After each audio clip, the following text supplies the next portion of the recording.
আসসালামু আলাইকুম everyone, welcome back to my channel কিছুক্ষণ রান্না করে। আজকে আমি তৈরি করে দেখাবো আপনাদের ক্যারামেল পুডিং। একটি ফ্রাই প্যানে আমি 2 টেবিল চামচ চিনি নিয়েছি। চিনিগুলো এখন আমি লো হিটে ক্যারামেল করে নিব। আমি যে পাত্রে পুডিং বানাবো সেই পাত্রে আমি এখন ক্যারামেল ঢেলে নিচ্ছি। এখন আমি ক্যারামেলটি বাটির চারপাশে ছড়িয়ে নেব।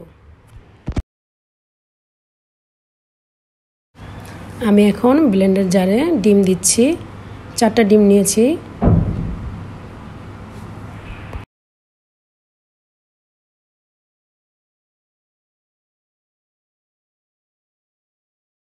এখন আমি দিয়ে দিলাম 5 টেবিল চামচ চিনি। মিষ্টিটা আপনাদের পছন্দ মতো দিবেন। এখন আমি দিয়ে দিলাম 2 পিস পাউরুটি ব্লেন্ড করে নিয়েছিলাম সেগুলো। এখন আমি জাল করা দুধ দিয়ে দিলাম। আপনাদের আমি প্রথমে যেই উপকরণগুলো দেখিয়েছিলাম সেগুলো আমি ব্লেন্ড করে নিয়েছি। এখন আমি ক্যারামেল পাত্রে ঢেলে নিয়েছি।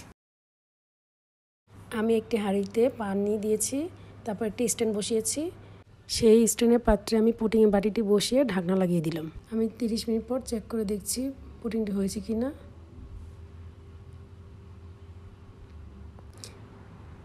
আমি চেক করে দেখলাম আমার পুডিংটি একদম হয়ে গেছে।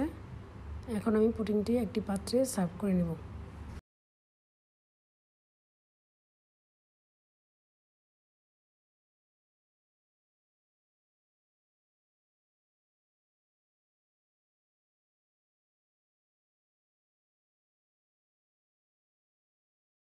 ভিউয়ার্স দেখেন, খুব সহজভাবেই এই পুডিংটি তৈরি হয়ে গেল। আপনারা আমার রেসিপিটি বাসায় ট্রাই করতে পারেন। যদি আপনাদের আমার রেসিপিটি ভালো লেগে থাকে তাহলে অবশ্যই আমাকে লাইক কমেন্ট করবেন।